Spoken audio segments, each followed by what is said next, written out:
Well, good morning, good afternoon, or good evening, everyone, depending on where you are, and welcome to all of you to this month's webinar here at the Institute for Genocide and Mass Atrocity Prevention at Binghamton University. I'm glad to have you all with us this morning. Before beginning, I want to acknowledge that Binghamton University, and thus the Institute for Genocide and Mass Atrocity Prevention, sits on ancestral lands taken by force from the Haudenosaunee Confederation, specifically the Oneida and the Onondaga peoples. As we discuss genocides in other places, we must also remember that those closer to home, which continue to this day, albeit in more subtle forms, and for which neither the perpetrators nor those who benefit have been held accountable. Our webinar today focuses on the ongoing attacks perpetrated by the government of China against the Uyghurs and other Turkic minorities in Xinjiang province. Independent reporting, survivor testimonies, leaked official government documents, and a host of other sources have amply documented now a situation that, in the words of a recent Amnesty International report, has become, for the Uyghurs, a dystopian hellscape. This mass persecution includes mass arrests, forced displacements and disappearances, mass imprisonment in a vast network of internment camps, forced indoctrination, mass rapes and sexual assaults, forced sterilizations and abortions for women, an enormous coordinated system of forced labor, a large-scale removal of Uyghur children from their families, the destruction of mosques, mass sophisticated surveillance, and, in a worrying development, intimidation and retaliation, including arrest, extradition, and disappearances, directed at both the international Uyghur community in exile and their family members still in China. At the beginning of this year, in his final official act, outgoing US Secretary of State Mike Pompeo issued a determination of genocide on the Chinese government for their policies against the Uyghurs in Xinjiang province, a determination that was affirmed by incoming Secretary of State Antony Blinken. Since then, over the last 18 months, we've seen a number of coordinated responses in the United States and elsewhere to the unfolding catastrophe of genocide in Xinjiang province, including a range of executive and legislative measures by the United States, increased levels of coordination between the US, Canada, the UK, and the EU. Here in the US, in particular, in addition to the State Department's genocide determination, these measures have included diplomatic sanctions, including targeted asset freezes and travel bans, a State Department business advisory on supply chains that involve forced labor from Xinjiang province, and legislation, including the 2020 Uyghur Human Rights Policy Act and the pending Uyghur Forced Labor Prevention Act. These executive and legislative measures are designed to raise the cost, both literally and politically, for China's attacks on the Uyghur people, and are meant to align with similar initiatives by the United States' traditional allies, with crucial support from a global network of international and civil society institutions. But what can we say about the effects of these measures, especially given China's status as an emerging global superpower, its increasingly assertive presence in international affairs, and its bitter resentment of what it characterizes as Western interference? What about the alarming deterioration of US-China relations? Do American diplomatic and legislative mechanisms have a reasonable prospect of generating leverage? And if so, at what cost? What other state measures could be added? How could aligned and supportive states better coordinate their diplomatic pressures? How can international organizations such as the UN or the EU contribute more effectively? And what forms of state and civil society coordination might hold promise as ways of multiplying these measures? What other international actors could and should be contributing? To discuss these and other questions, we are delighted to welcome a panel of 5 experts on the Uyghur genocide and on US diplomatic and legislative responses to talk this through over the next roughly hour and a half. Let me briefly introduce them. For detailed biographical statements, please refer to your invitation website, where the hyperlinks by each name will give you a longer biography. First, Rushan Abbas is founder and co-director of the Campaign for Uyghurs. She is currently a visiting practitioner here at the Institute for Genocide and Mass Atrocity Prevention. She's about 20 feet away from me. And she joins us here in the Institute at Binghamton, New York. Rushan, thank you so much for being with us today and for all this week. Nuri Turkel is a Uyghur American lawyer and human rights advocate, and currently a commissioner on the United States Commission on International Religious Freedoms, as well as a senior fellow at the Hudson Institute. He joins us from Washington, D.C. Nuri, welcome. Brett Hansen is a Foreign Service Officer at the U.S. State Department, currently political officer at the U.S. Embassy in Beijing, where he covers China's Xinjiang policies, among other things. Brett's joining us from Beijing. Brett, welcome. Evelina Ochab is a human rights lawyer and advocate and co-founder of the UK-based Coalition for Genocide Response, and she joins us from London. Evelina, welcome. And finally, Sophie Richardson is China Director at Human Rights Watch. She joins us also from Washington, D.C. Sophie, very great to have you with us. Just notes, roughly at the halfway point of our conversation, we'll start taking questions submitted by the online audience through the submit a question feature at the bottom of your screen. If you would like to submit a question, please note if it is to be directed at a particular panelist, and also note that we will not be taking any anonymous questions. So with that, I'd love to plunge right into it. And I think I'd like to begin with you, Nuri, for the following reason. You, along with Beth Van Schack, who's been one of our panelists on these webinar series before, published an article this past summer in Foreign Policy where you laid out a kind of a State Department blueprint or roadmap for where you think the diplomatic pressures on China on the part of the U.S. could lead. And without rehearsing all the steps in there, I just wanted to ask you the following question. Even though that article is only a couple of months old, obviously a lot has changed in the overall picture of American foreign policy and priorities just since then. I'm thinking specifically of the catastrophic end of the American Afghanistan experiment. Can you maybe start us off by giving, in your view, a sort of an update of the elements of that roadmap that you think are still holding promise, and how they might have been changed by the last 2 months, and in general, and the end of the Afghanistan occupation in particular. And again, other panelists, as you know, it will be great if you jump in without raising your hand and just join in. But I'd like to have Nuri start us off. Thank you.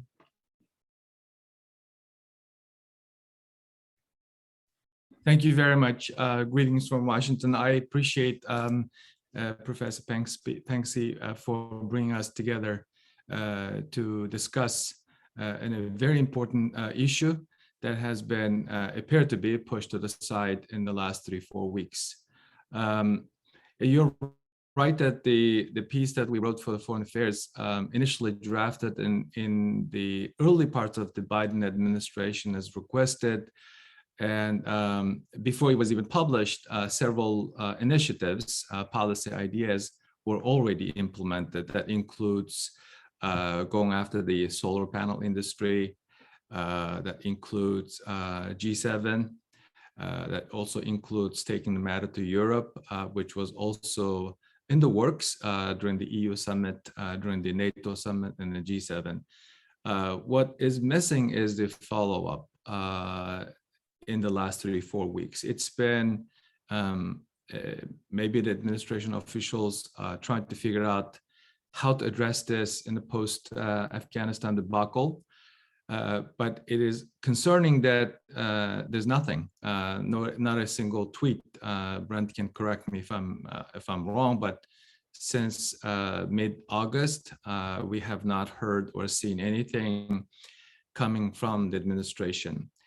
As we discussed in the piece, the United States government should pull all the levers, and on the diplomatic front, economic front, and even the security front, in the humanitarian ground. To begin, the Biden administration should make a direct request to get American family members from the concentration camps. The United States Congress passed a law last year, enacted last June, specifically directing the law enforcement, US law enforcement, to protect the safety and well-being of American citizens and American US residents. There are a handful of Uyghur activists have been able to come out, I'm talking about our fellow American citizens, to demand information about their family members, missing family members. The Biden administration should start with that. That is not that difficult and it's perfectly legitimate. That should be even a condition to start any meaningful dialogue with the Chinese government. And also, the other thing that I think that the United States government, the Biden administration, should do in the short term is to see if there's a way to provide humanitarian assistance to Uyghur refugees that includes the ones in Afghanistan. This does not require a bilateral engagement with China. This requires independently or in tandem with our European allies to come up with a meaningful solution to resolve some of the basic things that can be done without trying to work with China. And also, I think this would make it even more meaningful while multilateral diplomatic, bilateral, multilateral engagement in the works, to have the Justice Department to look into tech firms that are operating in the United States and our courts have a jurisdiction over, to see if they can be held to account for the ongoing atrocity crimes committed against the Uyghurs. So there's a number of things, but what is missing is muddled approach. I have to be critical of my own government, even though I'm a U.S. government official. This is necessary. We need to give a credit and praise when the things done right, but when things are not done right, we also speak out. This is how it works in America. So I am somewhat dismayed and disappointed that our government is listening to this notion that we need China and climate change discussion more than they need us. This is exactly the type of the narrative that the Chinese managed to make the American people to believe in during the 2008 economic crisis, that, oh, you don't argue with your banker. That's not true. We can walk and chew gum at the same time. That's not true. So this kind of false narrative is still in the works, and China has been effective in using people with power, former members of Congress, the Silicon Valley, the business community, the academia, to create this false narrative that, oh, we must work with China. Work with China on what? Do they have the intention and willingness to work with us? Why would that be us always taking the responsibility? So I'll leave it at that, but we can dive in deeper on the other issues. Great, thank you for starting us off with that. Sophie, please. Hi, good morning, and thanks very much for inviting me to join you. As always, I'm picking up where Nuri's left off. Having worked together for a long time, this is sort of a natural consequence, but I also want to make sure that we all are very cognizant of the very real suffering on a daily basis that our friends in the Uyghur and Kazakh and Kyrgyz communities are suffering, including Rushan and Nuri, every single day. This is not an abstract concept for them. This is about their lives. But I think, in a way, we have heard some of the right high-level rhetoric since the beginning of the administration, and watched great allies like Brett spend all day every day trying to figure out how to help Chinese human rights defenders, to try to get people out of Xinjiang, to do the hard yards in some of the toughest circumstances around Beijing's incredible intransigence around human rights issues. I think what's missing at the moment is middle, not just a middle bit, but rather a longer term strategy, right? I mean, this administration has come into office after a very chaotic 4 years, it's the politest term I can come up with right now, and with a lot of commitments about multilateralism and human rights and values in diplomacy. We need a strategy. We need to see longer term goals sketched out. And I think Xinjiang, in a way, and this nightmare for Uyghurs, is an opportunity to say, this is the human rights crisis against a very powerful government. If we really actually want to both end that, but also demonstrate how we are going to make this commitment to human rights issues and to challenging a powerful government manifest, here's what we're aiming for. We're aiming for accountability through the standard UN mechanisms. We're not going to shy away from sanctioning people. We're not going to, the US has done some of those things, but I think if the Biden administration really wants to present itself as transformative on human rights issues in China, it's that larger roadmap we need to see. And in a way, Nuri, I of course love your article, but you want to see that coming from the State Department. You want to see that coming from the NSC. So I'll inject that thought, but a last quick one.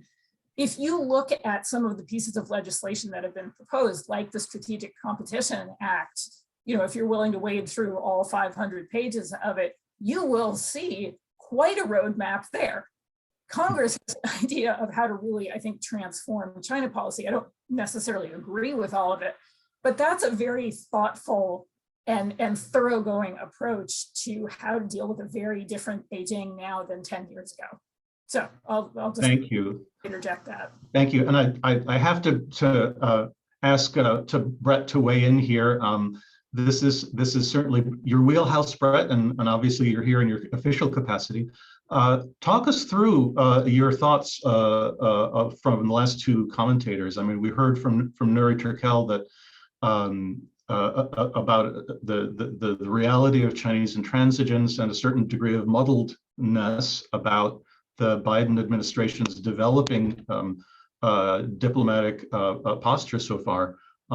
And we heard from Sophie Richardson about the real need for the administration, which has got a lot on its plate, and as we know, but the need to articulate a longer term integrated and coordinated roadmap. Can you weigh in on those two observations? Yeah, thank you very much.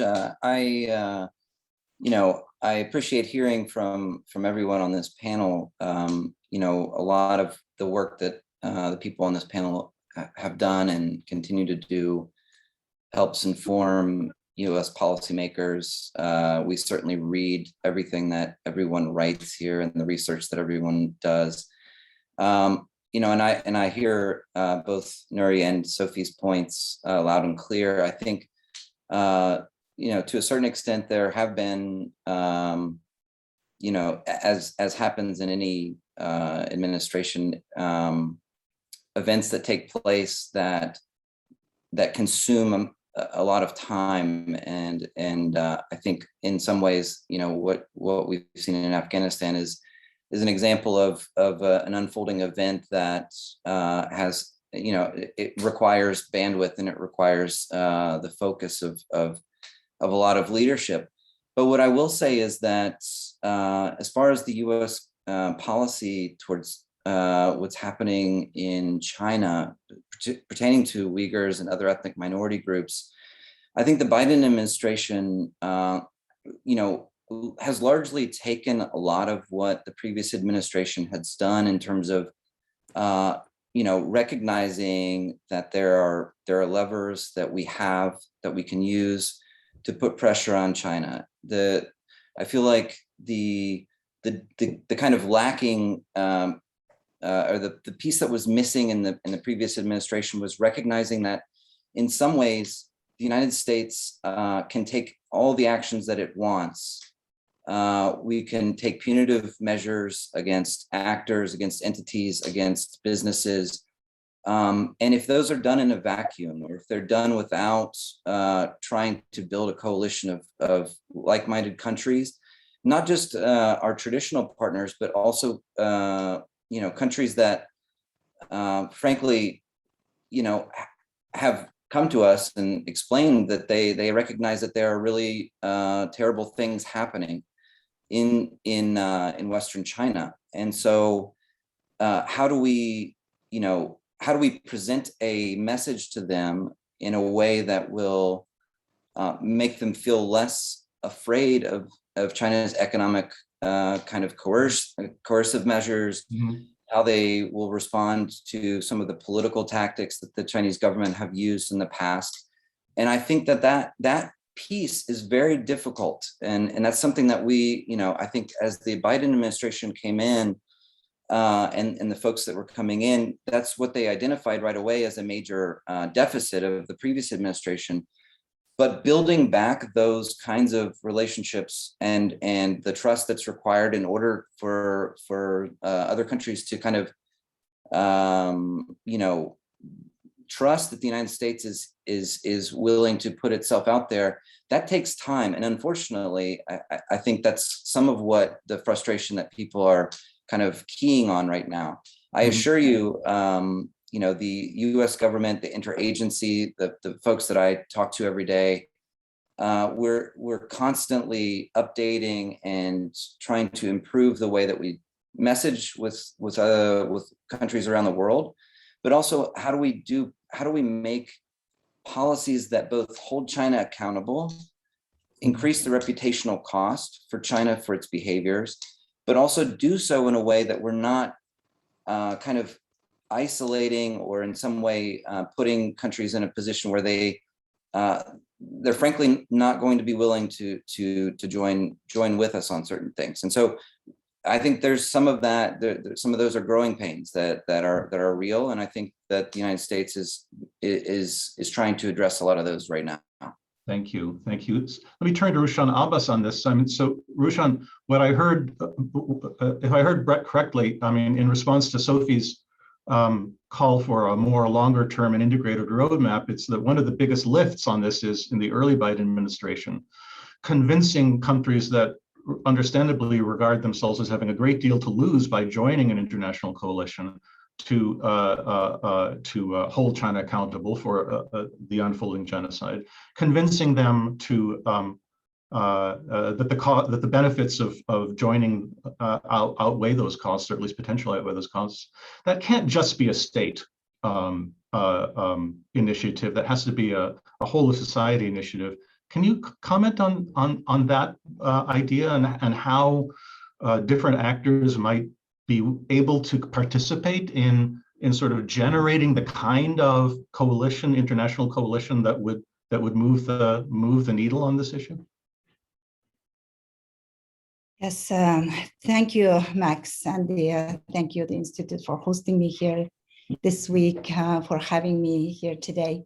I'm honored to be here alongside with my esteemed colleagues and friends who have this meaningful conversation on something that's not only the sole focus of my present career, but also what I have dedicated my life to. And I would be lying if I said that advocating to prevent the next horrific atrocity is without cause. As my friend Nouri mentioned earlier, we, the Uyghur Americans, are facing retaliations with our family members being hostages for our advocacy work here in the US. And in my own case, it costs my sister's freedom to speak against the Chinese regime. So just to answer what you mentioned earlier, the alliance building approach is great, but we need to continue to be at the forefront of confronting, not luring China. We should work more with Muslim majority countries too, and we should be building back a relationship with Turkey, for example, to create pressure on leaders. We need human beings to recognize the warning signs being repeated from the history. Civic society education is very important for this reason. And also we should be isolating China, and that is the main focus should be, and to demonstrate to them the history, the dangers of Chinese neo-colonialism and the ultra-nationalism.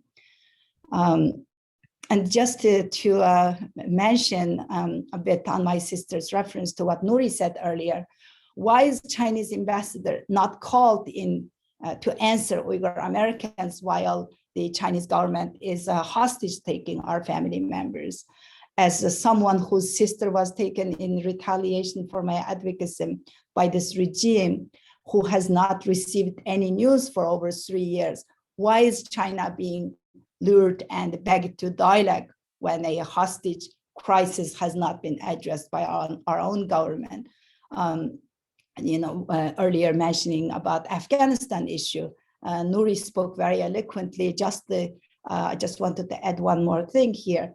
It's worth noting that the Taliban, which treats women so horrifically, is being legitimized by the Beijing government.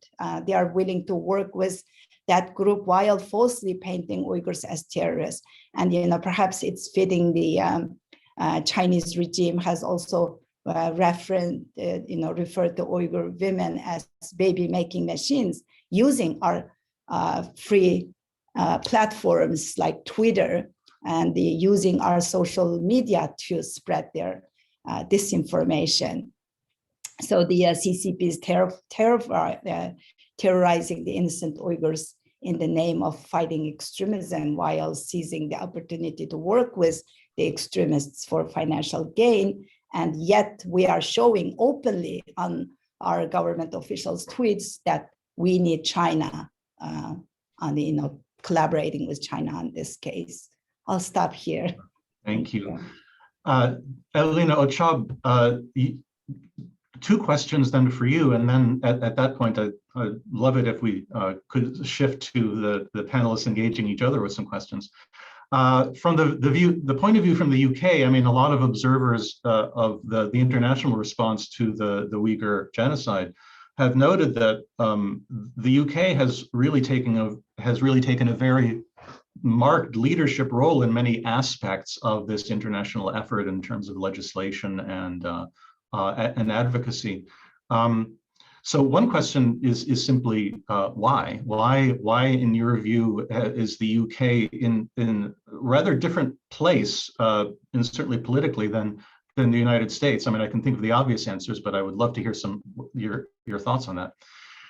The second is that you are an expert in, among other things, in the UN's overall response to the Uyghur crisis. So we have now a situation that you could never have made up in a million years, where the United States has resigned from the UN Human Rights Council under the Trump administration, where China is a member of the UN Human Rights Council, which is a very strange situation. Given that context, which we hope that the US will be returning to the Human Rights Council in the foreseeable future, given that, and of course, given the politics of the Security Council structure, what prospects are there for the UN to join this coalition, this international coalition, with any kind of significant leverage?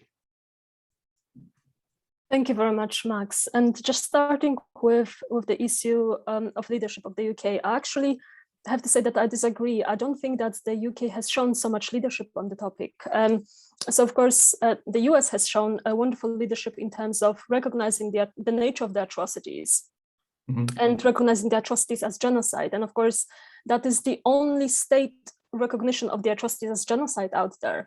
And not surprising, the US has been one of not many countries actually dealing with the question of atrocities as genocide, recognize them for what they are. They've done that in relation to a number of other cases, but other states have been really dragging their feet on the topic.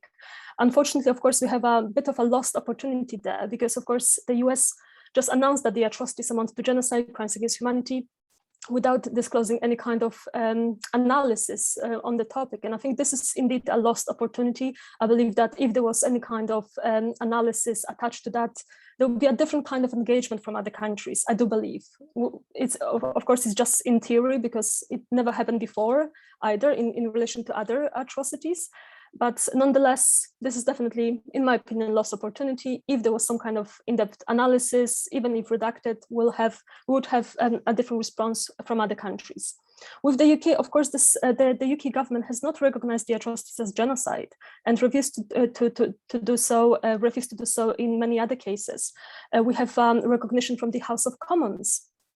But again, the UK government said that they will not follow up on this because it's the long-standing policy to leave the question of genocide determination to international judicial bodies, even if there is no international judicial body that would have the power to make such a determination at the time or in the case. So unfortunately, on that front, there have been no leadership, unfortunately. Of course, the UK imposed some so-called Magnitsky sanctions against few individuals, strengthened its, or promised to strengthen its modern-day slavery legislation. But unfortunately, I would say this is so far as it goes. And we've seen, for example, at the UN, of course, the UK joined other countries, and there were 18 different countries that organized an event on the situation in Xinjiang and the situation of Uyghurs. But unfortunately, there have been no follow-up in relation to that. And that brings me to the question, what can we do at the UN? And you're very right to say that in terms of, for example, the UN Security Council, it's very unlikely that we'll be able to do anything there. China, as one of the P5, has a veto right. So of course, they could veto anything that comes before the UN Security Council. Human Rights Council is a very complicated place as well because of the powerful position of China there among the very small number of countries. But then I think we still have the General Assembly. And this is definitely a place where we should explore the options for engagement. And among the action points that I've been trying to advocate for is the establishment of a mechanism to collect and preserve the evidence of the atrocities against Uyghurs in Xinjiang. And I do believe that there is a possibility for such an initiative to actually succeed. Ultimately, how this could be done. Of course, it would have to be a resolution by states, supported by states. Of course, it would have to be passed with majority. China doesn't really have any power to object. I mean, there is no veto right at the General Assembly. So it's all about the majority and trying to gain the majority. It will be difficult again because China will use all possible avenues to discourage other states from supporting it. But I think we need to start somewhere, and we need to start somewhere to try to build the momentum and to build the support to ensure that if such a mechanism was to be proposed before the General Assembly, then of course there is enough countries to support it and to ensure that it actually passes. And I just wanted to mention one very brief example where it was successful. Of course, the best example is the case of Syria. Any resolution that was proposed in relation to Syria before the UN Security Council was vetoed, whether by Russia and China on their own or working together. And we had at least, I think, 9 different resolutions that were vetoed again and again and again. But then countries came together and tabled a resolution before the General Assembly, and that was a resolution to establish the independent impartial mechanism for Syria. And it passed with a good number of supporters, but it was 105 in favor, 15 against, and 52 abstentions. And right now, this mechanism is operative. It's been collecting, preserving evidence of the atrocities, and it's been working also with 12 jurisdictions to enable domestic prosecutions on the principle of universal jurisdiction. So we have a mechanism to collect, preserve this evidence. Ultimately, there is no possibility for an ad hoc tribunal in case of Syria, but 12 different states have been working with the mechanism and using the evidence collected by the mechanism to ensure some kind of justice for the victims and survivors. So I think this is a very important element that we should keep. This is an opportunity that we should definitely keep on our radar, and we should explore whether there is enough countries willing to support such mechanism. Because ultimately, if we don't secure this evidence now, any kind of prospects of justice in the future will be zero. Thank you. I'd love to follow up on that. I see Sophie Richardson, please. I just wanted to jump in and add to the list two other actors or sets of actors within the UN. One is the High Commissioner for Human Rights herself, who has a mandate actually to investigate human rights crimes. And after 2 long years of trying to negotiate access to the Uyghur region to carry out an investigation, to which the Chinese government essentially kept saying, we're washing our hair, and essentially kept obstructing that discussion. She came out last week and said that she was very sorry that these discussions had not borne fruit, and that her office was going ahead with its own report. And it's not exactly clear when that's going to be released. It's not exactly clear what it's going to recommend. I certainly hope that it sets out a number of different strategies for moving forward with an investigation, which could easily be done outside the country, as many of these kinds of investigations are. But another piece of the puzzle that I think is important is the work that's been done by the special procedures within the UN system. I mean, I completely agree, Evelina, with the virtual impossibility of getting anything done at the Security Council or a voted resolution at the Human Rights Council. One has to be very careful in going ahead with the vote there, because you really don't want to lose. And I think, Evelina, I couldn't agree more that China would throw everything it had at making sure a voted resolution was defeated. The special procedures, who are independent human rights experts within the UN system, have done a brilliant job, not just of reporting and analyzing everything from the way the Chinese government has manipulated its laws on terrorism to prosecute Uyghurs and to try to justify mass arbitrary detention.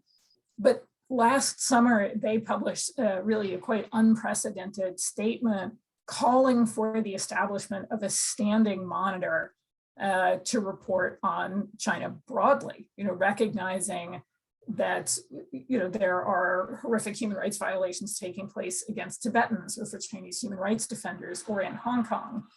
So I just wanted to make sure that people were aware of these other avenues forward that may get us a bit further down the track. And the call, and Brett, I'm sorry, because you've heard this 100 times before, but I mean, one of the calls that we make all the time is to say that it's critical for governments and institutions like the UN's human rights ecosystem to deal with China the way it deals with any other government.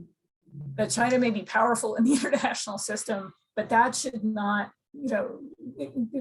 buy it impunity. And we now live in a time when we're watching the Chinese government support, for example, a Human Rights Council backed resolution on investigations into systemic racism against people of African descent all over the world. Human Rights Watch, by the way, supports that effort too.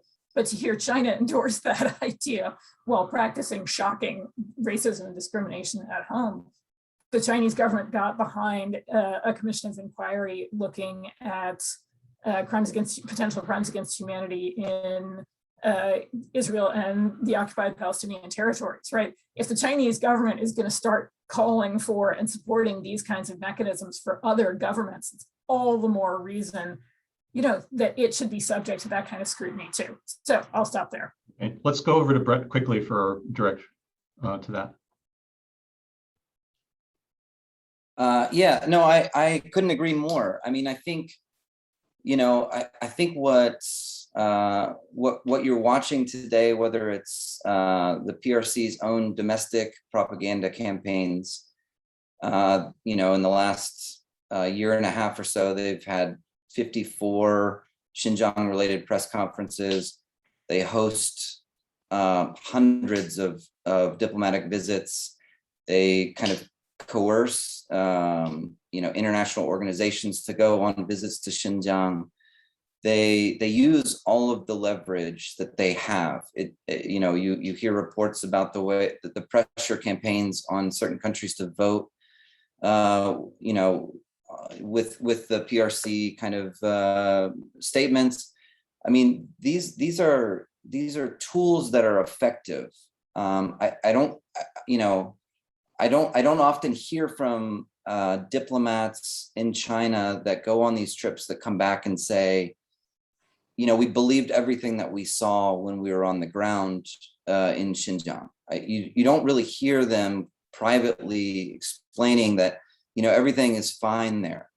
What you hear from them is that it was made clear what the consequences could be if they do not go, if they do not kind of toe the line, if they don't go on an official visit and end up with the statement that endorses what the PRC policies are. So I think the frustration and the aspect that the US government, and I think many of our like-minded countries are trying to identify is what are the tools and the mechanisms that the US government and others can employ that provide some of these other countries with some relief from that, or does a better job of presenting a narrative that they don't simply see it as you're either supporting a US statement or you're supporting the PRC's statement. And a lot of the countries that typically join that aren't, really close, dependent on financial assistance or investment from the Chinese government, those countries are oftentimes going to be more interested in kind of listening or, bending to actual pressure and coercion. And unless we're able to identify mechanisms that we can provide some relief to those folks, I don't think you're going to see a big shift in a lot of these countries. I think the joint statements are a perfect example. That's in a lot of ways the countries that are joining either the U.S. statement or the PRC statement, those are already they're already divided. They're already, you're going to maybe peel away a few countries on one side or the other, but we need to fundamentally identify how to hold China accountable in these institutions. They have proven to be very effective, but we need to figure out ways that we can counter that more effectively. So thank you, Brett. Very quickly back to you, Evelina Ochab, and then maybe a change of topic, because I'd love to talk a little bit more about the coordination of a genocide determination and executive and legislative efforts at supply chain management. Go ahead, Evelina, please. Thank you very much. I just wanted to briefly respond to what Sophie mentioned in relation to Michelle having the mandate to investigate, and that's absolutely true. And Michelle just recently announced that, considering the lack of cooperation from China, she's going to proceed nonetheless, which is a good step forward. But ultimately, of course, with any kind of investigations and monitoring, those actors don't necessarily have the capacity to collect and preserve the evidence. And especially we're talking about mass scale atrocities with millions and millions of people affected. So we need a comprehensive mechanism that will be able to start this massive project of collecting, preserving the evidence for the future. So that's something that unfortunately the existing UN mechanisms, they don't have the capacity to do. And we've seen, for example, in the case of North Korea, there was a commission of inquiry. They've been collecting some evidence. And as a follow-up, there was a mechanism that was established, a small team, investigative team, to collect the evidence. But I think there are currently 3 people working there. And unfortunately, it can never address the level and the nature of the atrocities in North Korea in that case. So we are talking really about a massive endeavor. And I think states have to come together and support a mechanism like that, because ultimately there is no other way. We can collect some evidence, we can produce reports with recommendations, we can observe the situation, but we are talking about atrocities that we classify them as genocide and crimes against humanity. If this is the case, if we are sure that we are talking about genocide and crimes against humanity, we need to do more to make sure that we are on top of it. We collect and preserve the evidence. I think this is a starting point, and there is no negotiation about it. Yeah, thank you.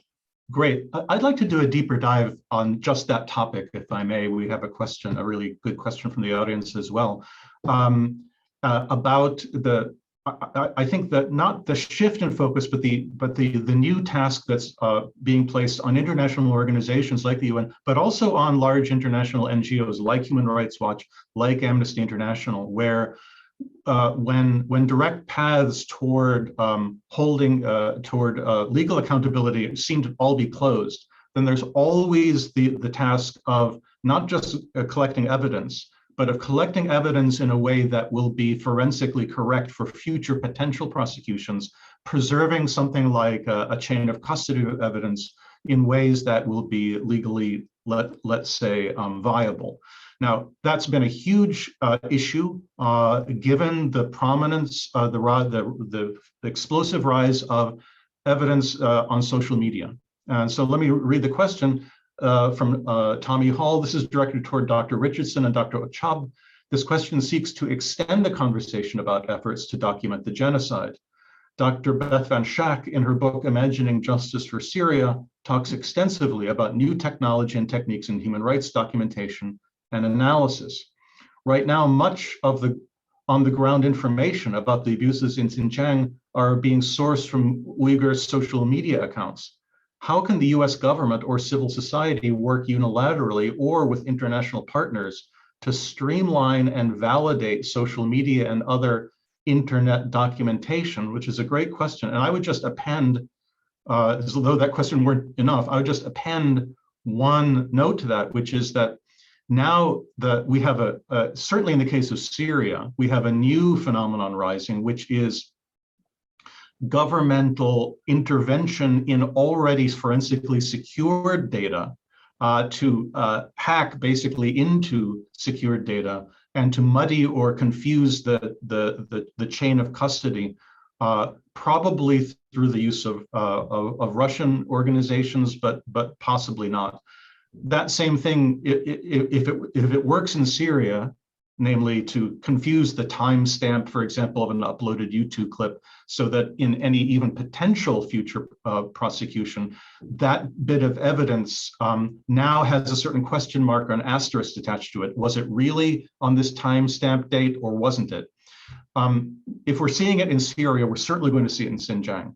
So Sophie Richardson, Evelina, and anybody else who would like to join in, what about this shift to the preservation and documentation of primarily social media-based evidence for a potential future legal procedures? If I may just start.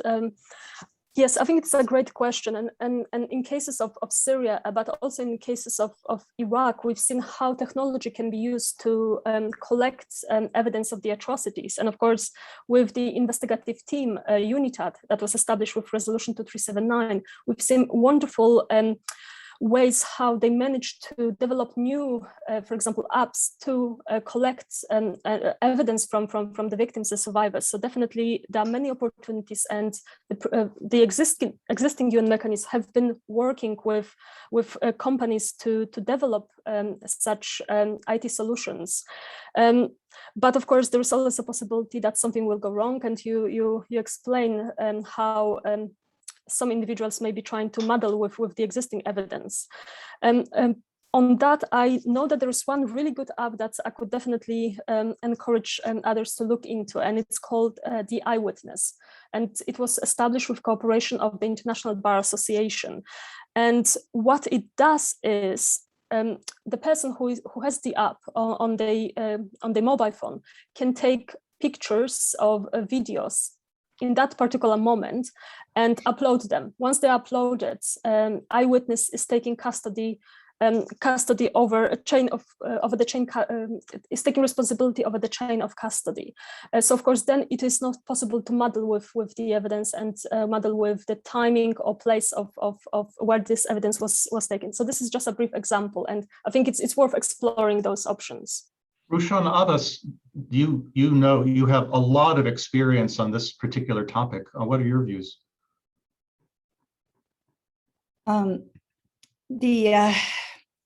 Well, Xi Jinping said that the Uyghur issue must be taken to the final solution stage, and the Chinese government is not only putting complete information blockade to the Uyghur region. They are also destroying the evidence. Chi Haotian, one of the Minister of Defense and the Vice Chairman of China's Central Military Commission, he actually stated publicly back in 2004 that there are lessons to be learned from the Nazi Germany and the mistakes that led to their losing and the world finding out about the Holocaust. So China has learned very well about what happened during the World War II. The Nazis kept records, but the CCP is destroying everything. And also we should question that why there are so many crematoria are being built next to the concentration camps or the majority of the Uyghur populated areas for a culture doesn't practice cremation. According to the Chinese government's construction bids and the job announcements, there are a lot of crematorias are being built. So it's extremely difficult to keep the evidence while the Chinese government is destroying and also same time producing a lot of massive disinformation and the false propagandas covering the social media. Before, if they were using just the Chinese propaganda machines, now they are using the local people from using the American YouTubers or Canadians or Australians or from Europe. Now, actually, recently, we have reports they are even creating the Italian or French journalists or researchers, basically making up the people by the Western name and the Western's, picture. So after, decades of courting the Western business and investment with lip service to human rights, the Chinese government is continued their barbaric oppression and the expansionist imperialism while this active genocide is going on. I remember 3 years ago, one of the Italian MP for the European Parliament, he said, "What are we waiting for? Gas chambers or mass executions?" Which is not going to happen, which is not going to be at the front of everybody. This is the modern day genocide with the high tech involved.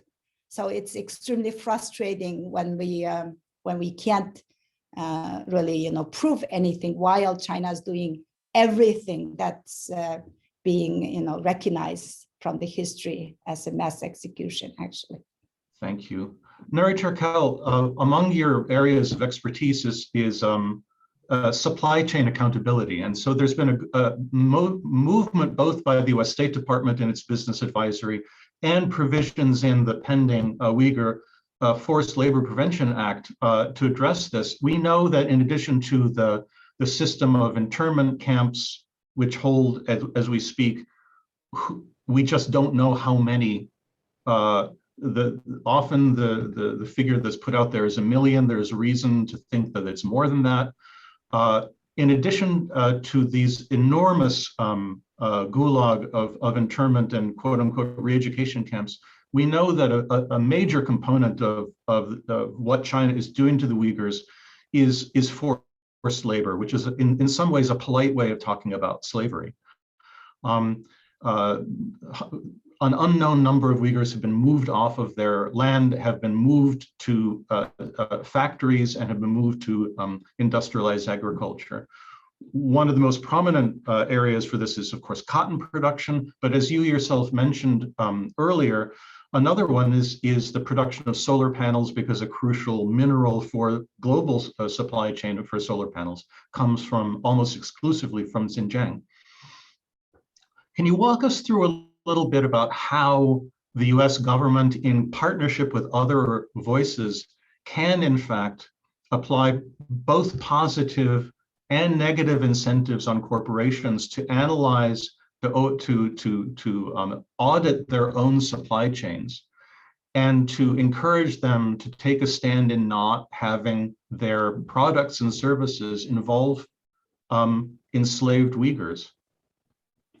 Thank you. That's a great question. This is something that we should be talked about more, simply because the United States still remains to be the largest export destination for products produced in Xinjiang. There's a report produced by CSIS in last year, during the period of April 2019 through April 2020, while all those executive decisions that Brent was mentioning took place, US export volume, the Xinjiang export volume to the United States increased by 250%. During the same period, export volume to Italy doubled. So that gives you an idea the severity of the problem that we're dealing with. To make the matter worse, the American business community has been actively lobbying against any executive or legislative responses or actions. As you may know, that American Chamber of Commerce, US Chamber of Commerce, opposes the anti-slavery, anti-Uyghur slavery bill. And also there's also, I know it for a fact because I talked to the congressional staffers who are spearheading the Uyghur bills, and they're frustrated that some former members of Congress, influential politicians, lobbying the Congress not to go too hard on China. In some instances, they were able to water down, make some of the existing bills weaker. So I would say that one of the most effective things that we could do is to rely on consumers. Mm-hmm. So if the consumers say, no cotton trade again on my watch, then this will resonate in the corporate boardrooms. I make a living by being a compliance attorney, working in different type of compliance work, anti-bribery, anti-corruption investigation, but the investors are very concerned. Sophie and I were in a different panel discussion. She mentioned receiving phone call from lawyers representing the business community. I get those calls, a few of those calls. Instead of calling me, they should look into a way to beef up their compliance program, their due diligence. This has been ongoing long time. I remember in early 2000 when I was a law student, helped to edit the workers manual for one of the sneaker makers, American sneaker makers, that had a sizable Uyghur workers. This has been ongoing. Even the 2009 unrest in Urumqi is a result of forced labor that prompted that was started in a toy factory in the Guangdong province. So this has been the ongoing problem that the American consumers much more focused on the cheap products and looked the other way. But now it gotten so big. So the administration, the Biden administration, Trump administration did their dues already.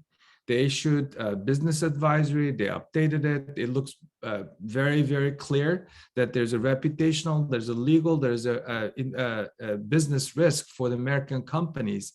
This matter should be taken out of a situation room to the boardroom right now, because we know what happened in the history.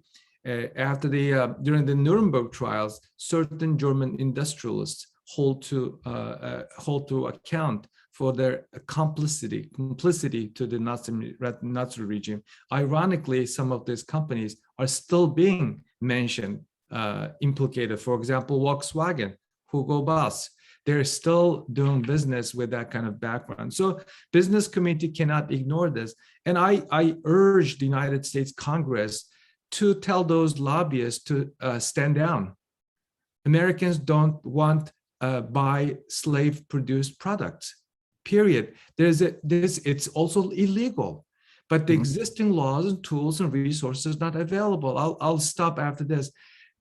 Based on my information, the CBP has only 14 professional staffers who review products that are potentially tainted or produced by forced labor. That shows we have a resources problem.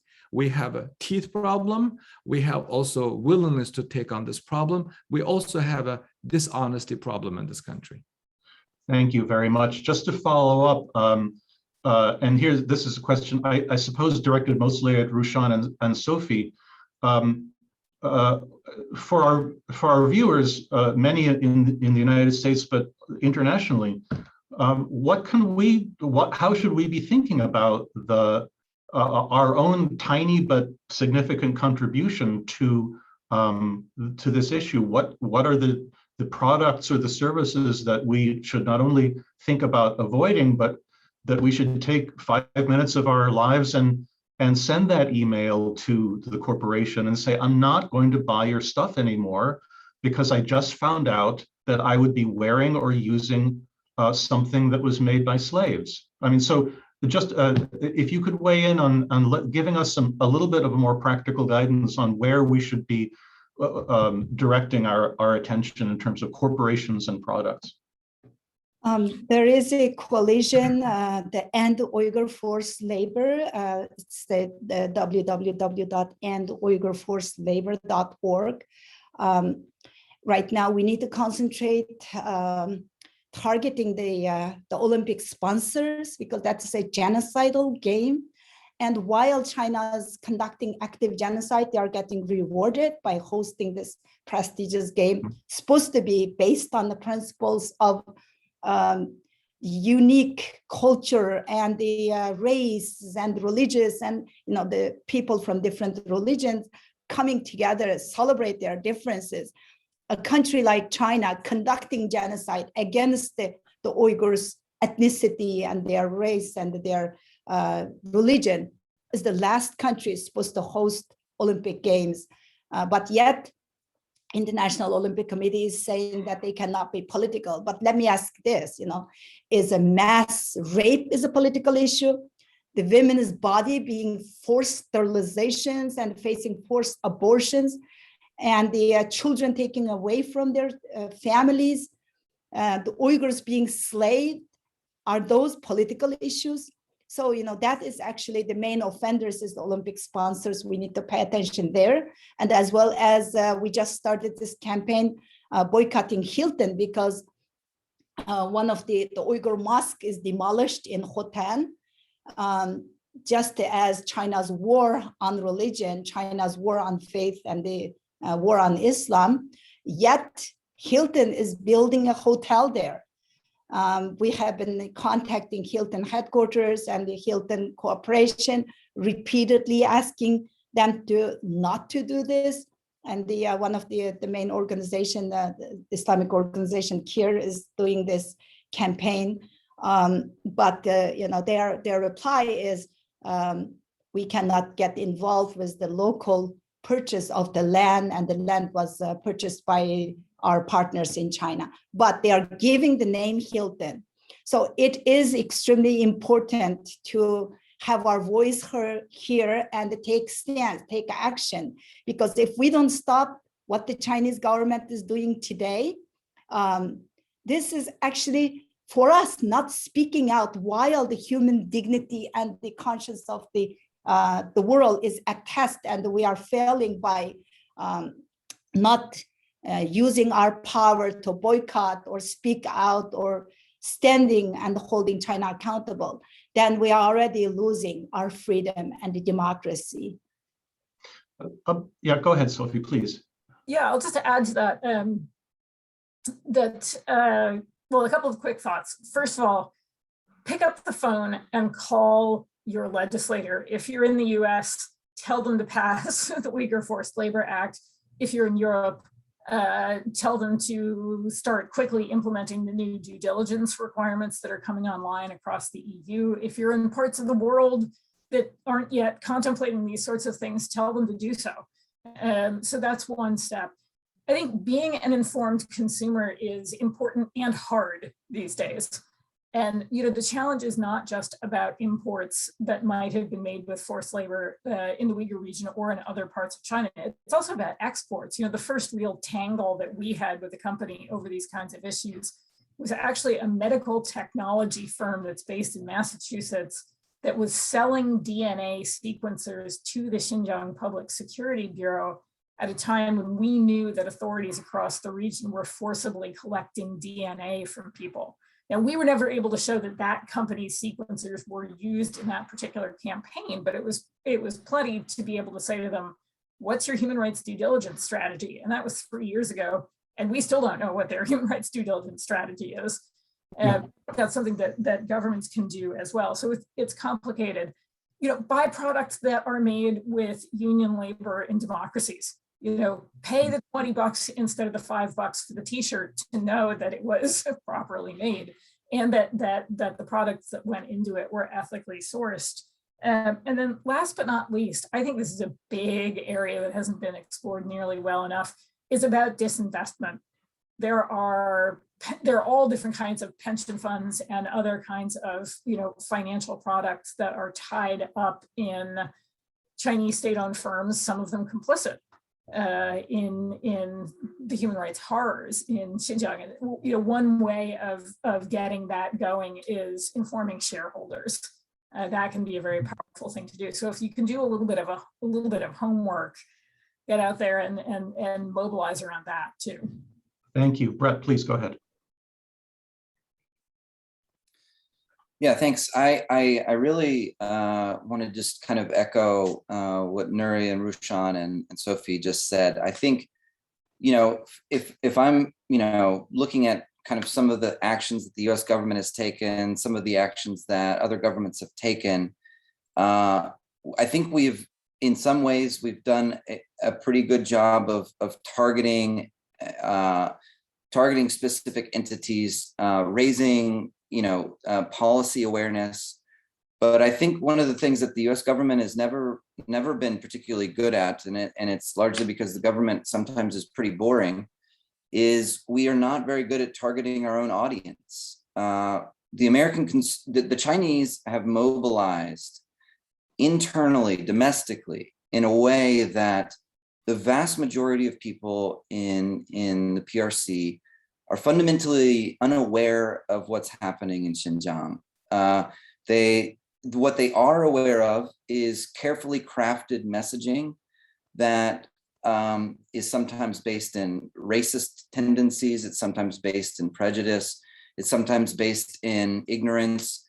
So I think that they've been very successful at ensuring that the people living in China are not really aware, including people, I would say, that even work for the government here. When I have conversations with them, I sometimes am left wondering whether they actually know what they're talking about, whether they've actually been to Xinjiang, whether they've actually visited any of the number of, you know, GPS connected coordinates of detention and internment camps, right? But I think one of the things that we have not done a very good job of from the US government's perspective, and I think one of the things that we could do a great job of is targeting the American consumer, targeting the American audience in terms of both raising these issues with their government officials, you know, with their legislative representatives, but also with their pocketbooks. I mean, it's really clear when you look at, for example, solar panels. The people who are going to buy solar panels, they care about the environment. They have social responsibility on the mind. So if they are aware that they're purchasing solar panels that have been made from forced labor, they are going to go out in droves to protest, you know, or to raise their voices against the companies that are selling them. A lot of times the companies that are selling these products are doing it out of, you know, their own pocketbook interests. But if the American consumer starts raising the awareness and kind of making some of these companies feel a little bit of pressure, I think you will see a free market shift towards more of a social responsibility mindset when it comes to China. Thank you. Max, can I do a super quick follow-up on that? You sure can. So when I was in graduate school, I was a teaching assistant. And whenever we talked about labor issues and international political economy and supply chains, I did this exercise with my students, which they hated. They hated it. but I would ask them to turn to the person sitting next to them and look at the tag in that person's shirt. And they then had to write a short essay about the labor conditions in Nicaragua, in Bangladesh, in China, in Cambodia. So let's all stop for a second.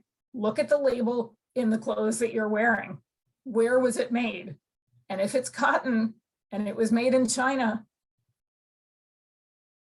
we can fix this, right? It's within our power to fix this. And go tell 5 people today, and call your legislator and tell them that that's a real problem, that it's so easy, and that there aren't mechanisms in place, and there aren't nearly enough, Customs and Border Patrol inspectors. And, I agree with Brett. I think there's a lot to be said for, positive informed consumerism. And, it made my students feel incredibly uncomfortable, but I had enough of them say to me by the end of the semester that it really changed how they thought when they went and bought things. Mm-hmm. It makes being a consumer a little bit harder, and there's nothing wrong with that, I don't think at all. On the contrary. Evelina, please, and then I'd like to switch topics a bit. Thank you very much. I think it's very important, of course, engaging the general public and ensuring that, for example, if they see that a product was produced with forced labor, then of course not to buy it, and so not to participate and being complicit in the atrocities. But I think in the US there is yet another avenue, and it's actually a legal avenue to address the issue, and that's under the Alien Tort Statute. And Alien Tort Statute is a very unique piece of legislation that we don't have in the UK, unfortunately, that equips district courts with original jurisdiction of any civil action by an alien for a tort only committed in violation of the law of nations or a treaty. And so it has been used in a number of cases. In one of the cases, it was used against medical professionals who are involved in torture in American detention centers. And I think that could be potentially a very interesting way to engage, especially the companies that benefit from forced labor. So I think one way forward would be really to look into which companies could be potentially brought to account, and especially that will be US headquarter companies that benefit from the atrocities against the Uyghurs, companies that, of course, in such cases, the case has to touch and concern the US. So again, US headquartered companies would be I think the main actors subject to such proceedings. But this is yet another way. And of course, considering the compensation culture in the US, once a company would have to pay millions and millions of dollars, I think that will be yet another way for them to know that check where you are sourcing your products. Don't source it, because there are consequences awaiting you. And I think we need to explore this option as well. I'm not an expert on that particular mechanism, but again, worth exploring. Thank you. Max, yes. if I could quickly comment something. Yes. Yeah, all the comments are wonderful. I especially appreciate Brent's suggestion that we should speak more to the consumers. I am very disturbed on the personal level, professional level, that the people who are considered to be environmental activists, want to have a green revolution, sounded to be okay with putting the glass solar panels on their house, on the roof, on top of their house or roofs, knowing that these are made by slaves. I mean, that is mind-boggling. And they can make a difference. They should turn that around and put pressure on China to stop doing that. Again, what former Secretary John Kerry says in public matters so much, because he is part of this cooperation aspect of Biden administration's 3 C's: confrontation, cooperation, and the confrontation, cooperation, and the competition. So this cooperation aspect, so he just went to Beijing for a Zoom meeting with his Chinese counterpart. And the response was, he's saying that, well, sanctioning the solar panel industry did not help. But we should not forget that one of those four entities sanctioned by the United States government is a paramilitary entity called Xinjiang Construction Production Corp, XPCC, that is largely responsible for establishing, running today's concentration camps in the Uyghur homeland. Based on the Chinese own admission through this white paper, they have put through 1.3 million Uyghurs through re-education program since 2015. If you add them up, you'll be getting a staggering number. So the environmentalist, I totally support green revolution myself, and I consider myself as an environmentally conscious citizen, individual. But at the same time, we should not put our economic interests over the human values, or the climate concern should not be at the cost of the Uyghur people's lives. Thank you. Great. So I'm going to collapse a couple of questions that have been submitted, primarily, again, directed to Rushan and Nuri, but I'd be happy to hear from other people. And Rushan, this is something that you and I were just talking about earlier today, which is that the Uyghurs are, of course, a Muslim minority in China. A lot of the persecution that is associated with this genocide is directed at their religion. Trying to eradicate mosques, trying to prevent religious practices, re-educate people out of their religious faith in ways large and small.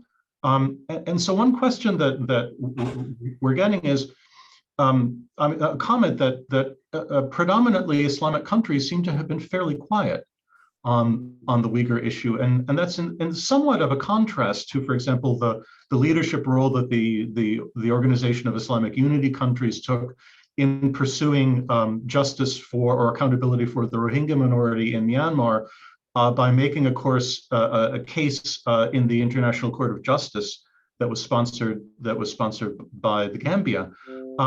Why do you think that is so? What are the obvious and maybe not so obvious reasons for why Islamic countries have been a bit quiet about this? And then a follow-up question to that would be, do you expect some pretty, what are the foreseeable and maybe less obvious difficulties in the United States trying to partner with those countries, given the US's history in Afghanistan, in Iraq, and elsewhere? Thank you, Matt. Can I turn to you? Sorry. Yeah, thank you. That is a very important and valid question, because Muslim majority countries are often themselves are possessing authoritarian tendencies, and additionally the Belt and Road Initiative, which is the main reason why Uyghurs are facing this genocide today. Belt and Road Initiative investments mean that the leaders of those Muslim majority countries have their silence bought by the CCP. While the CCP is demolishing our mosques and turning them to, demolishing the most, and any leftover, they are turning them to nightclubs and the pigsties. They are building the largest mosques in Africa, like Nigeria. The largest mosque is being built by the Chinese communist regime, the Chinese government, just to keep them quiet. The civic societies in these Muslim countries are often unaware of what's happening to their Muslim brothers and sisters in East Turkestan. So basically, it's, those Muslims, actually Muslim Ummah, are also being the victims of China's disinformation and the false narratives.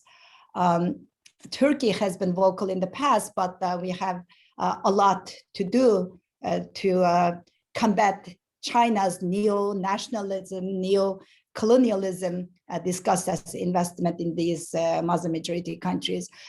For example, the Organization for Islamic Cooperation, they sent delegation over to East Turkestan, investigated in the late 2018, and came back, and they released a statement criticizing China's human rights records. But then a few months later, in the spring 2019, when they met in Abu Dhabi, the Chinese government sent 20 people delegation to their General Assembly meeting in Abu Dhabi and basically bought out some of the countries. And the OIC went so far, not just withdrawing their statement of criticism, but they commanded China to continue with the genocidal policies against the Uyghurs. So I absolutely believe that, to answer the second part of your question, that US should be working harder to engage both with the leaders and the civic societies in these Muslim majority countries.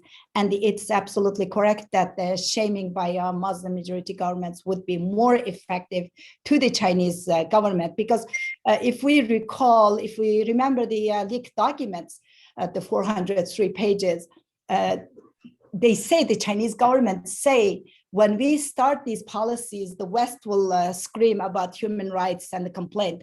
And they said, ignore it and keep doing what you are doing. But the Chinese regime really worries and pays attention to those Muslim majority countries. So it's absolutely necessary for US to work together with those countries. Thank you. If I could add a few points to that. The Chinese government has done, ironically and sadly, a better job than us in dealing with those countries potentially could join the effort. And I don't think that it is unfair to say that we have invested enough time and energy on those potential allies, namely Indonesia, Malaysia, Turkey, and others. Former Secretary of State Pompeo went to Indonesia to deliver a speech and specifically mentioned Uyghurs. And he had put together a meeting during the UNGA 2019 UNGA with Central Asian governments, but there has not been follow-up. Number one. Number two, the United States does not have special envoy to Islamic Conference. That is a 56-nation mini UN for the Muslim countries, very significant, important organization. The Trump administration kind of downgraded that role to a general, as consul general position in Jeddah. So there's no appointment. We need to have somebody full-time traveling, meeting, and explaining US policies to those countries. And also, finally, I don't think that overall public diplomacy effort by the United States government in Muslim majority countries have been effective. And now it will make it even more complicated because the Chinese narrative is been much more welcoming in Muslim streets as opposed to the Western narrative. In late 2018, the Chinese state media mocked the United States and its allies, suggesting that while the United States is bombing and killing, bombing Muslim cities and killing Muslim people, the Chinese are building schools, hospitals, and roads. So that this message has been particularly resonating in the Middle Eastern country. And finally, one of the key reasons, in addition to what Rushen was explaining, is that what we're dealing is not a Jeffersonian democracy. Those governments, Muslim governments, and Muslim leaders, pretty much all of them have problem, a human rights problem, religious freedom problem. So that makes them naturally aligned with China because China is no different in many aspects than in comparison to those governments' own conduct. What irony I would say, and I will stop after this, that Muslim countries, especially some of the Muslim leaders, is doing something very un-Islamic. Just recently, the Pakistani Prime Minister again defended the Chinese policies. Saudi Prince MBS, who's groomed to be the next king, will be the custodian of two holiest mosques, agreed with the Chinese way of treating the Uyghurs, where his name, the way that he looked, he dressed, his religion, been not only mocked, his Muslim fellows demonized, dehumanized.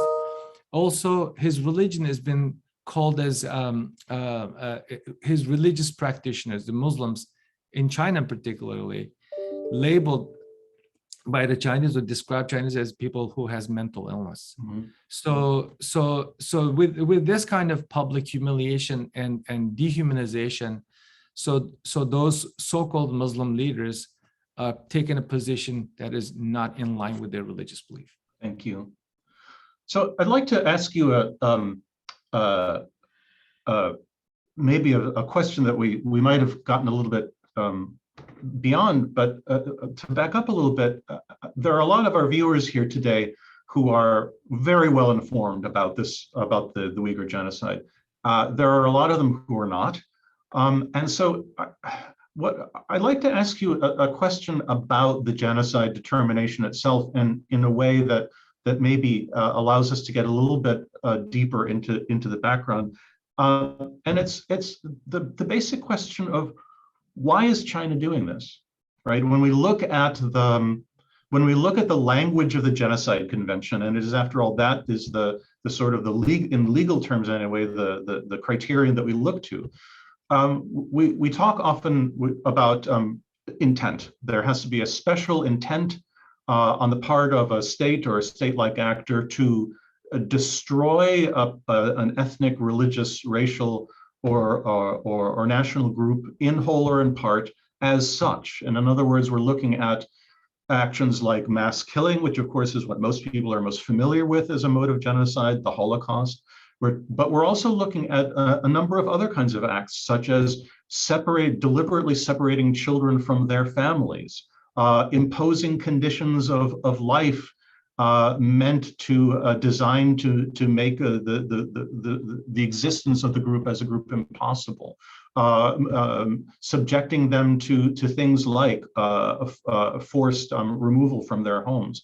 All of these are intended to convey the idea that a genocide happens when a state, in this case China, wants to, as deliberately doing things to make one of these groups no longer exist. That doesn't touch exactly on the question of motive. So one of the things in terms of what I'd love to hear from all of you in terms of the question here is, why does China think that it is a good thing, it is a desirable thing for the Uyghurs not to exist anymore as Uyghurs? Why are they pursuing this policy at great expense and great effort when they could be doing something else, basically? That's the question that I have, and it's an open-ended question for anyone to respond to, please. Let me just start with what I have been witnessing as a child and all that, like ever since the occupation of our homeland in 1949, the Chinese government tried to use different labels, like during the 50s, it was the nationalists, and during the 60s, the Uyghurs persecuted under the counter-revolutionaries during the Cultural Revolution. Then 80s, 90s, it was separatists, and right after the 9/11, overnight, the Uyghurs became the terrorists. So the Uyghurs has been targeted all these times because of our distinct, cultural and the ethnic background and our religion. And then recently, the Chinese government realized that to assimilate Uyghur people, one thing kept us going was our faith, our religion. That separates us from the Chinese government. Under the Xi Jinping's nationalistic view, and also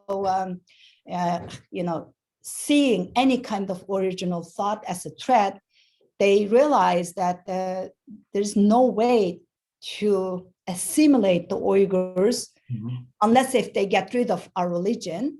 And just like, when you look at the genocide, the 10 steps, what leads to genocide, first started to recognize as the others, and then dehumanizing us and calling, the Uyghurs are terrorists and this and that. But finally, they realized just get rid of these people for good, and the vacating the land for the Belt and Road Initiative, which is put our homeland East Turkestan in epicenter. And our homeland is also a gateway to Central Asia, to Middle East and Africa and Europe.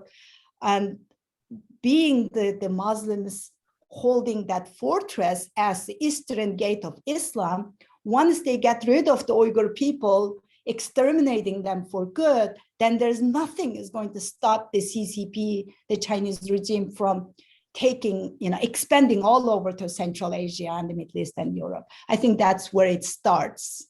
Thank you. Thank you. Evelyn Ochab, please. Thank you very much. I think I would like to definitely focus on the issue of impunity. I think case after case of the recent decades, we have shown the perpetrators that they can get away with the crime of genocide, unfortunately. We've seen some responses to the atrocities in Bosnia and Rwanda, then of course in Darfur, Libya, but then 2014, atrocities by Daesh, very little response in terms of accountability. Then the atrocities against the Rohingya Muslims, again, very little response. Then, of course, the atrocities in Xinjiang and now in Tigray. And unfortunately, we are still not at a point where we are preventing the atrocities, but also we are not addressing them once they are happening. So unfortunately, we don't really engage with monitoring early warning signs. States actually don't have mechanisms to monitor early warning signs. There are only few that look into the issue. So unfortunately, we have this wonderful document, we have this wonderful convention on genocide, but unfortunately then there is this massive gap between the convention and implementation. And we don't have those necessary mechanisms to help us to ensure that we actually can implement the duties under the Genocide Convention. Thank you. Sophie, please.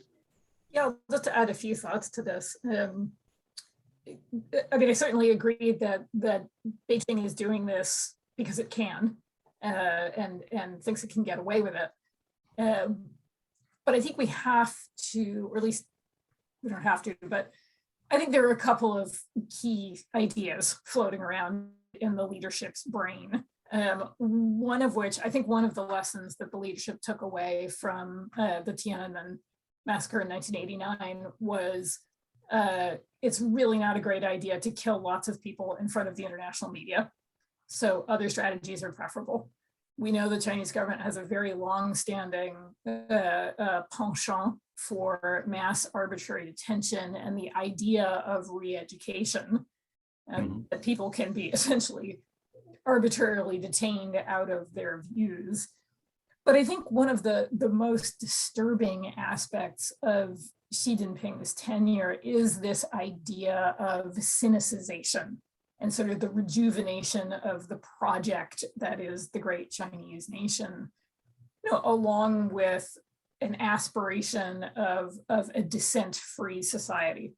And as long as a Uyghur identity, whether it's religion, whether it's language, whether it's culture, is not seen as fitting into that project or going along with that plan, those elements have to be erased. And let's not forget that we're watching similar kinds of policies visited on not the kind of mass arbitrary detention, but policies of language erasure or replacing religion with a state-backed version of that faith that bears almost no semblance to the real thing for Tibetans, and even people who are of Han Chinese descent who have views that the authorities don't like wind up being persecuted as well. And we've watched the authorities use technology to help ensure that people know their behavior can and is being watched at multiple different levels. So there's this very, I think, creepy project of social engineering that sort of underpins this. And, I think unless, accountability in the here and now happens and that we update our concept of what it means to destroy a community, right? I mean, Evelina, I agree completely that a lot of the diagnostic tools, I think people didn't pay attention to because it didn't sort of fit what was happening in Xinjiang, right? It didn't look like Rwanda. It didn't look like what was happening to the Rohingya. It didn't look like Syria. And therefore it was something else. Well, I think there's a long conversation to be had about what it means to destroy in whole or in part. It need not necessarily be kinetic violence in, you know, a war setting, because I think Beijing knows that and has chosen a different path precisely for that, or partly for that reason. Brett Hansen, just on that point, on the one hand, on the other, on the one hand, the idea of what Sophie Richardson has called Sinoization, or sort of the elimination for political purposes of cultural and religious differences in the country, is an old feature of the CCP, as we know. And yet we also know that for China, there is China before Xi Jinping and China after Xi Jinping. The transformation of Chinese domestic politics over the last few years since the rise of Xi has been tremendous. Can you speculate a little bit on what the rise of Xi and his consolidation of power within the Communist Party why that has resulted in this huge acceleration in this older project of targeting minority groups in general and Uyghurs in particular? How does that fit in your estimation? How does that fit into his vision for his vision of China? Well, let me just say that many smart scholars have written several books about and will continue to study, I think, for a very long time. I can kind of give you my sense from here and kind of what we're seeing on the ground in Beijing. You know, I think everyone who kind of has followed Chinese politics over, you know, the course of from 2012 to today has, you know, we've seen a trend of kind of a number of aspects where the CCP has been consistently elevated and almost consuming parts of the PRC government. These institutions that kind of got folded into umbrella organizations that are now operated by party apparatus as opposed to government apparatus. You've also seen, you know, Xi's corruption campaign. You've seen the sinicization that is applied to both religion, but also culture. And it's applied to, you know, aspects that are outside of, you know, these areas where there's larger communities of ethnic minorities. You've seen it in the silencing of human rights activists. You've seen it in the shrinking space in which people exist in China. And I think a lot of that, you know, comes from a position where, you know, where a lot of outside observers view him as kind of consolidating power and getting, you know, eliminating his rivals. But I think you also see a fragility in what his policies are attempting to do. He essentially has built himself into a position where the CCP cannot backtrack. They can't on the one hand say that every policy that they've implemented in Xinjiang is 100% correct, and then also acknowledge that there have been mistakes internally or externally. So in many ways, I think what you're seeing is policies that Xi has implemented and kind of the, you know, the increasing nature in which cadres are studying. They're spending their time, more time spent studying what Xi Jinping has said or what he did in a speech, or, you know, a new book that was published. You know, elementary school children are spending time now learning Xi Jinping thought. That is that's an indication to me of a party in a direction that they're having a hard time understanding how to backtrack. What happens if she makes a mistake? What if he does something that is clearly incorrect? Is anybody going to be able to say, you know what, I think this is a mistake and we should go in a different direction? And I think that you're seeing in Xinjiang, in COVID, in Tibet, there's a zero tolerance policy. Whereas I think in the past, the CCP has always kind of carried out some really terrible policies. I think throughout history, there hasn't been a release valve in a lot of ways that the CCP could use, like, you know, a free press to report on corruption in a real legitimate way, or crimes against humanity or human rights violations. But I think what you've seen now is a shrinking of all of those already narrow and small institutions that may have allowed that. And now you're seeing it kind of wield itself in a very scary, and I think I agree with everyone else's perspective, this is not like anything we've ever seen, what's happening in Xinjiang. There is no other comparison to it.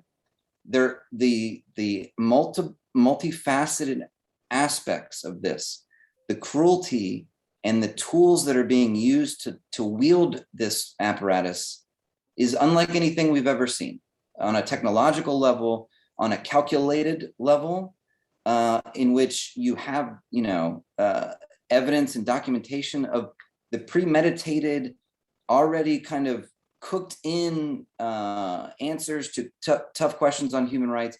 It's unlike anything we've seen. And I think that this is probably the most kind of jarring aspect of what we've seen in the last, you know, 9 years of Xi Jinping kind of, and how the party has developed. And I think that's the tragedy, really. Thank you. And can I just add really? Yes, please. Sorry, Max. No, that's great. Brett, that was a fabulously awful summary. I couldn't agree more.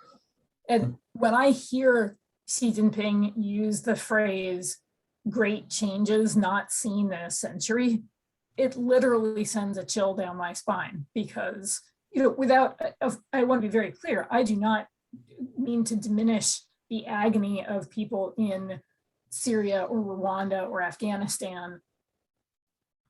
But I think the combination of how these policies are being executed inside China, but also the Chinese government's global aspirations and its ability to affect individual governments. And, you know, we talked to dozens of OIC member states, not a single one of them, you know, who are even remotely reasonable by Beijing's narrative, but they will say that we can't afford to alienate them. Literally, we cannot afford to. It's financial for them.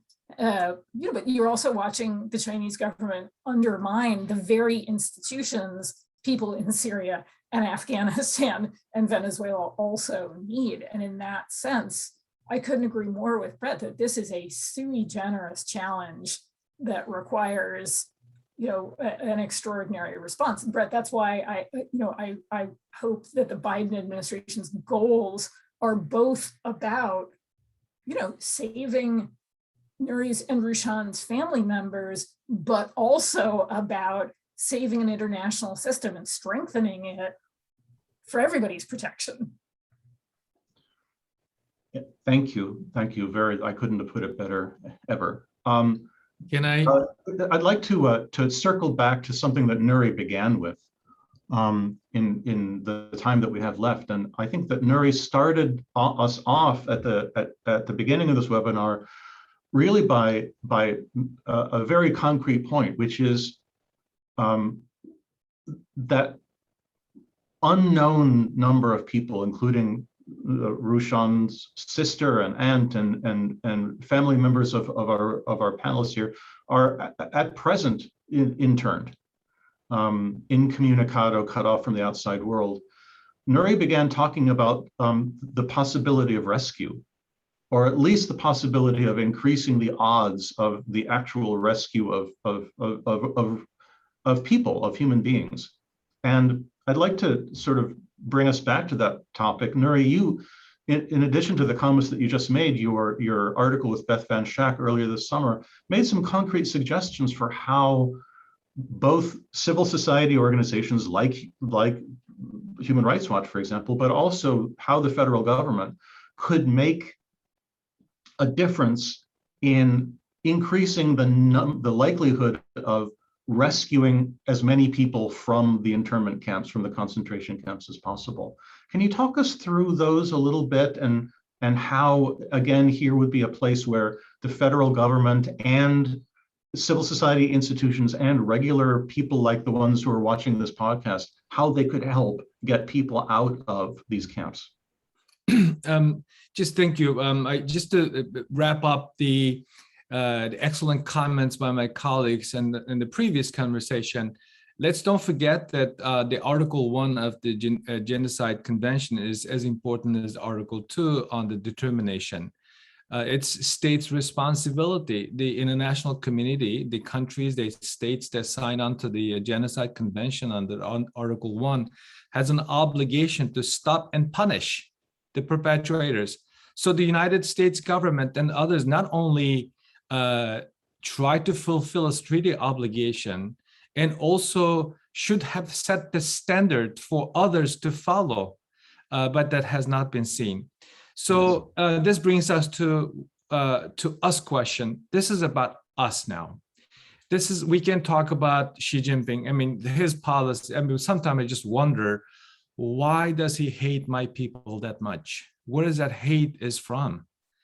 What kind of people would do that kind of things to children, mothers that we've seen?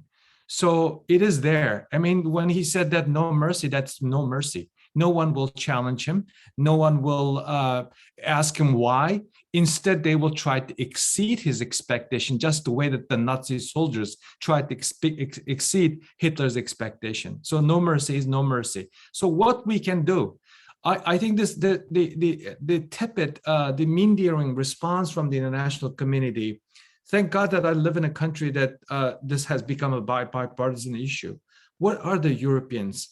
They're showing up in few events, showing up, being sponsored. That's wonderful. But where are they? Where are they? How long, how much longer that the Uyghur people have to wait? Have they opened their doors to the Uyghur refugees in Turkey? No. Have they tried to rescue or take out some Kazakh refugees who escaped the Chinese concentration camps, who are languishing in Kazakhstan, and open their doors? For the most part, no. And this comes to us again. There are about 1,000, maybe 500 to 1,000 Uyghur asylum seekers in the United States have been waiting for their asylum application to be interviewed since 2014 and 15. How difficult it is for us as a functioning democracy to bring those people in, at least to give them a moral support, sense of security, sense of belonging, the things that we can do. That's not happening. And also, I have not, the follow-up is nice. This is not directly a critical a point about you, Brent. You have an important, impossible task in Beijing, but our diplomats' job should not be just passing on the message. Oh, I raised it, and this is what they said. No, our message should be like, when are you going to release them? I want to go visit Roshan's sister in prison. Where is she? That has not been seen. Maybe happening behind the doors, but why it's taking so long to even find out where a particular Uyghur American family member is currently located? That shouldn't be a problem.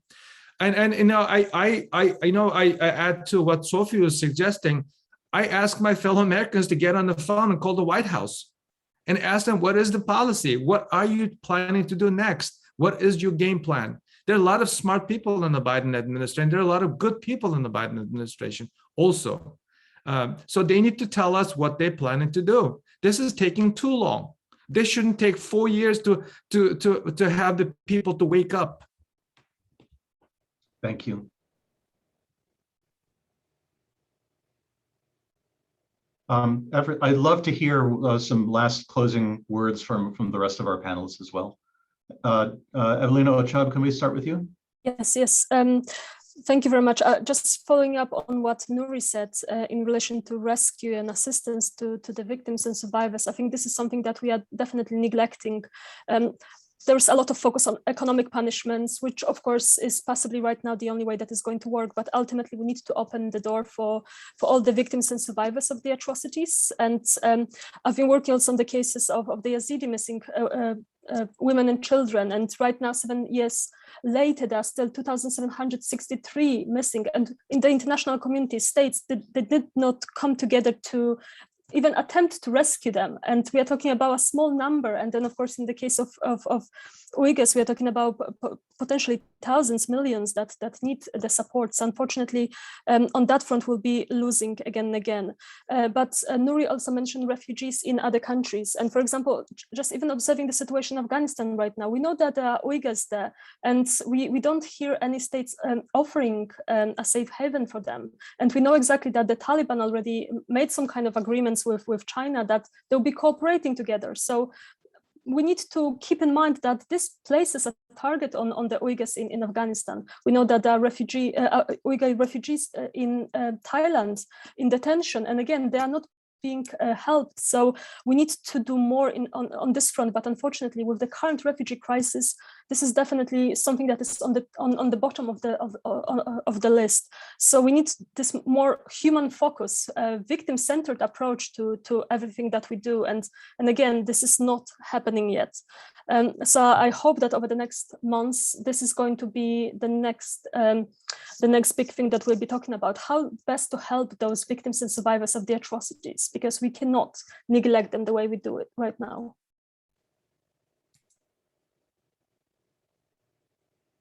Rushan Abbas, would you like to have the last word for us as we come to the end of our time?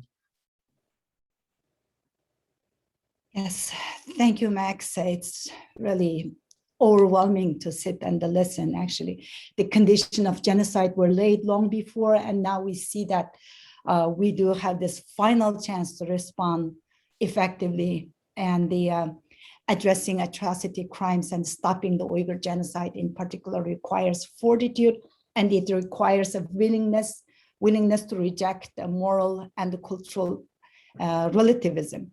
What we are dealing with at the present is evil, and stopping it's a priority for all mankind, not only for the sake of Uyghurs' future, but for the sake of the free and the democratic world that our children will inherit. We must act now and before it's too late. Addressing the atrocity crimes and stopping the Uyghur, what we are dealing at the present is, I'm sorry, I'm getting really distracted here. So we really need to stop this for the democracy and the freedom. Thank you. Thank you very much. Thank you so much for that last comment. We are at our time now. Just one quick note to those of you who submitted questions through the Q&A function that we did not get to, and there are a few of you whose questions we weren't able to get to. Please, by all means, feel free to forward me those questions in an email to me. There's only one of me in the world at the moment, so if you Google me, you'll get my email address. I would be very happy to forward them on to a panelist or more than one panelist if you were directing them at them. This is what we generally do when we have more questions than we have time for. To those of you in the audience who joined us remotely, thank you for joining us.